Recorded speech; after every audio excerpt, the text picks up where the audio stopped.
What's up, boys and girls? It's your boy TeKRaJ, and I'm back with another video. This time we're going to be reviewing 97 overall Ultimate Legend Eric Dickerson. Now, it's crazy that they brought this Eric Dickerson back this soon, because before, obviously, he was super overpowered as NFL top 100 card. They did nerf him ever since then, but here he is: 98 speed, 97 acceleration, 93 agility, 96 carry, 92 elusiveness, 96 trucking with a 95 broken tackle. Now, I'm going over here comparing him against Bo Jackson, because I think before, save for a few variations, most people had like a powered up Bo Jackson, but speed, acceleration, carrying at a 98 is kind of crazy. Blocking stats okay, and then essentially just a very well-rounded running back. Now that's save all the abilities and all those things like that. I think a lot of people are rushing to get this card because, especially already having essentially that freight train 100 out the gate, because he is that NFL 100 card. It's kind of like a must-have thing, right? In terms of abilities, it was a little bit hard for me. I ended up going with backfield mismatch right here, just based on the fact that the only other things were like spin cycle and jukebox, but I already get that with evasive. So I went ahead and put evasive on him. I hit it with the outside zone guru in the tier 3 ability, just based on the fact that I was gonna run nothing but stretches on this. In terms of the card art, right here is kind of what you get for him. A lot of really cool options. I think it would have been great to have, you know, I don't know, maybe like a Colts option for all the Colts people. This is the most hilarious one because look at that middle finger right there on the right hand. But I went ahead and went with the stock card art. Now, in terms of what I did, I said, hey guys, I'm going to be as cheesy as possible and just run stretch with this card and see it. Right there, guys, you see all the broken tackles. You see that the juke inside was pretty deadly. But one of the things that I was trying to take a look at with this card was how well was it going to do whenever it took hits? What does that 98 carry really mean? Or can I actually be juking into enforcers? And that's what I tried here. Let me tell you right now that stuff like this, I mean, that was around 5 defenders, is a reason why you get an Eric Dickerson. That's what he was known for before. Just the crazy broken tackles out of nowhere whenever you wanted them. Especially with this year's game, right? So basically pursuit angles really suck. I need somebody that basically goes God tier anytime I'm going to do a juke or a spin, which is what he did. But the great thing is, if you have really good stick, I don't. He has the speed and the acceleration and even the agility to get wherever. If you have really good stick and you don't really do special moves, jukes, spins, this guy's gonna do it for you. And then the great thing is, if you do make a mistake on your stick work, make that wrong decision, he's gonna bail you out. But this is where I started really scratching my head. I can't tell you how many times I got hit stick or stripped. Right now, I'm basically just cut together all of these games. These were all weekend league games. So I would go from a play where I would have a major fumble into me breaking it for a big one. So if you think you're going to get this card because you're going to say, hey, I'm going to run away from players, I'm never going to fumble, think again. As you see right here, even though I got him up to 98 speed, 97 acceleration, he would still get caught. We have top end safeties now. We have top end corners. You know, people have stacked enough teams, and with power ups, you're always going to get the option to really put the speed on your players.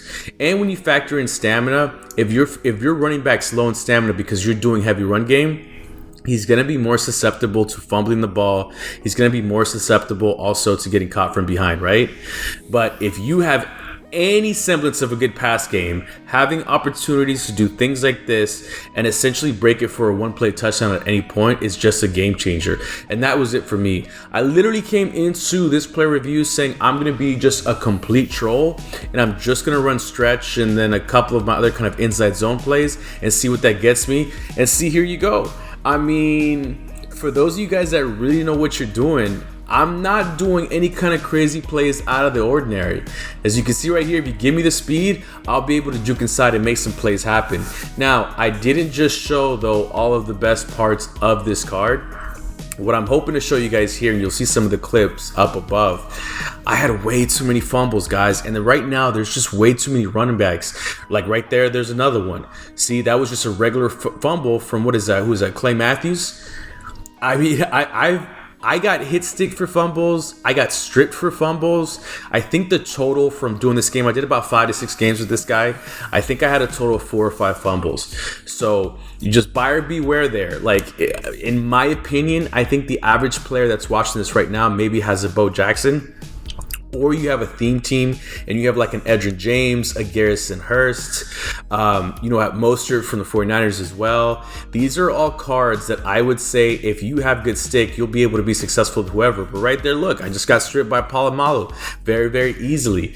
Granted, by the time I get into the red zone here, I've already probably run the ball 4 or 5 times on a drive. So take that as you will. Right here, another fumble. Granted, it was out of a spin. And in none of these am I running on aggressive in terms of my running style or even conservative. This is just basically balanced on both sides. The great thing though, I'm telling you right now, me personally, here's my personal opinion, I'm probably going to run with this Eric Dickerson. Number 1, because I'm a fan of the card, and number 2, it's because for the most part, a lot of the fumbles that I noticed, many of them were in my control. Like, I either juked into an enforcer or something like that, and that was kind of, I love putting abilities on my receivers, on my running backs, and putting definitely the abilities here basically gives you a free broken tackle. And then as my stick has been getting better, I've been working on that. Just the agility that he has to be able to make cuts up the middle. Now, I'm kind of holding out in kind of hopes that they release like another Barry Sanders or something. And granted, and I may just have in the backfield Barry Sanders being one of my favorite running backs. But right now, one of my favorite current running backs is that new Saquon Barkley. So I haven't played with him yet. Maybe the next play review, I'm going to do Saquon Barkley to see which one I like between the two. I love the running style. I love the way this card felt. Right there, I took a hit stick to the face. He fumbled again. So you guys are seeing it. So that was the number 1 thing that I kind of wanted you guys to take from this player review. I want to see the Saquon Barkley has some better luck. I showed that clip there because I wanted to show you me kind of like juking into an enforcer. I think the most startling thing to me was just how many times he fumbled when I wasn't even performing special moves, just on a regular run. Right there, hit stick for another fumble. So you guys see, like, it was a lot of fumbles, like more than I kind of really noticed. So for me, I think we're at a point right now with these end game cards that they all have like a really good spin move or a really good juke move, or even if you get abilities, like even a lower end card would be successful. What I really need right now is for somebody to hang on to the ball consistently. So I'm going to try some of these top end running back cards that came out here recently to try to see is it just a gameplay thing or is it an Eric Dickerson thing. But right now we have a 97 power up pass that you'll have. That's what I use to make this card. His NFL 100 card isn't going for that much, so powering up isn't a big deal. You're just going to lead it out of training. I would say go ahead and use him. Maybe for you guys, he's going to be a little better. I also didn't spin enough. Like, the spin seemed to like devastate a lot of players. So I would kind of try that out. I think next I'm going to try that Saquon Barkley. Let me know some other running backs down below that you guys want me to try out so we can do it in comparison as well. Or just any other position cards is the biggest thing. But anyway, a couple things. Go ahead and drop a like if you like this. Subscribe if you're new. Follow the Twitch channel where you can actually see gameplay of other kind of cards that I have going on and just my thought process going in to these player reviews. But yeah, guys, take care of yourself, but most importantly, peace, man.